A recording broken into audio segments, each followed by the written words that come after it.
I think it's extremely courageous, the amount of energy that you let pass through you and the amount of energy that you neutralize and kind of heal. Thank you very much. Thank you. I've heard you talk about being in a church and seeing the sky open up and going to your guru after and asking, is this it? And deep down, you know it's not it. And then I've also heard you talk about, or maybe it was Eckhart had mentioned, he was at a coffee shop and a glass exploded in front of him when he was talking about... That was his father. His father, yes. So when these kind of activities happen, how do you not get stuck mentally to that? Yeah, we want to make the activity, the event, so important. Now, what she was speaking about when I was in India and I was in a church, I was actually in a Christian church in India, because it was this beautiful church.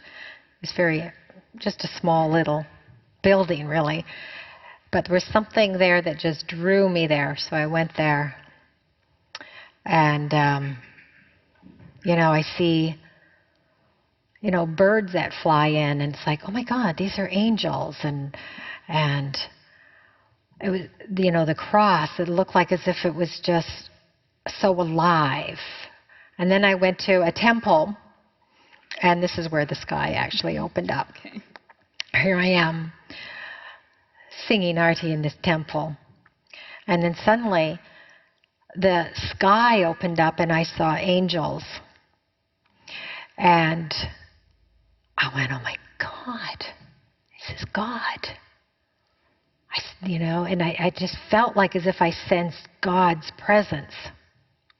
So that evening I went, because I was guru hopping in those days, and I was seeing this guru, and I went there and I said, I saw God.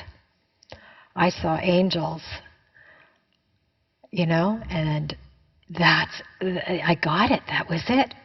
And he goes, no, it isn't. And I go, yes, the sky opened up. I saw God. I saw angels.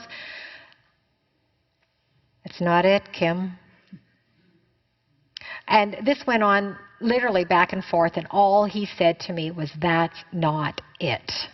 That's the only words he said to me. But I kept on saying, yes, it is. And no, it isn't. And then suddenly, after 20 minutes going back and forth, it's like, oh my God, you're right. It's not it. It was a form. It was an experience. No experience is it. No experience, no matter how profound it is it. God is formless.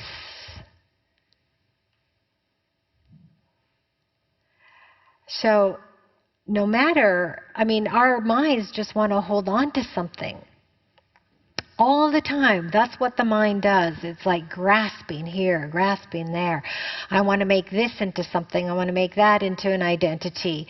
I want to make this into God. Look what we've done. Look how many Buddha statues. I'm a collector of Buddha statues. Not that I worship them, but I do like them. But there are people that actually, feel like as if this Buddha statue is it, or this cross is it. I don't know if it's still there, but I had taken a photo when we were in Assisi many years ago, and I took a picture of the cross of St. Francis. This was the original cross of St. Francis. And in that picture, we downloaded the picture, went back to the hotel, downloaded it on the computer, and you see Christ, the head of Christ, glowing. It's like it had this orb around it. And we're like, oh my God, wow, that's incredible.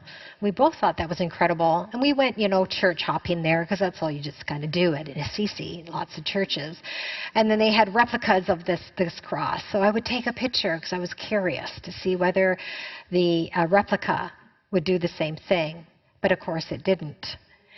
But these are just events in consciousness, and some of them draw us into a profound experience that can deepen our spiritual experience or deepen our worldly experience. But when we're on the spiritual path, we have to let go of everything. Nothing is it. The Tao is not the Tao if it can be named. Period. Are we willing to let that go? Let everything completely go, no matter how wonderful it is. Many of us might say, but I'm not ready to do that. I don't want to let it go. It was too good. And that's what most of our seeking is. We're seeking for something more and something better and something good. Many people do that in their meditation. They'll have one day a fantastic meditation. They go, oh my God, that was wonderful. And then the next day they'll sit down and they won't get the same thing. And then I'll receive a phone call and they'll say, God, I had such a good meditation last week and I'm trying to get that meditation. I go, really? You mean you're living back in last week? You have to let that go. Because every day is going to be different. Every moment is going to be different. God is not that limited. He's infinite, where there's infinite experiences. So the more that you hang on to one spiritual experience of a high meditation and want that every time that you sit down and meditate, well, you are closing off the door to your connection to the divine for perhaps maybe in a greater one. Who knows? But don't even get hooked on finding a greater one either. So we got to let that go and just arrive here in this moment. And it seriously is a practice. It's also a decision, a choice that we make of, okay, I'm going to let this one go. And it's one of those also, like for me in that aha moment, okay, I finally get it. No experience is it. To let go of every single profound experience. And there are many out there. And there are many not so profound ones either. Because in order to have even profound experience, you have to have not profound experiences. Otherwise, you won't know the difference. Right? So why do we keep on seeking something greater and more? The more that you seek something greater, the more you will experience something that's not so great, because it's got to quantify for the greater experience. It has to balance out. It's the yin and the yang. It's the negative and the positive. It's the hot and the cold. It's this world, duality. But consciousness is non-dual. Can we sit in the unknown, in the darkness, in the lightness, their words? Can we sit in something that is basically no thing? Yet at the same time, we're sitting in many different things. So how do we balance that? If we go too far forward and lean forward and want the experience, we're off balance. If we go too far back and we're just sitting in the cave and just meditating, like Ramana Maharshi, where, the bugs would actually be attacking his body and he's just sitting there, then that's too far. For most of us, not for him.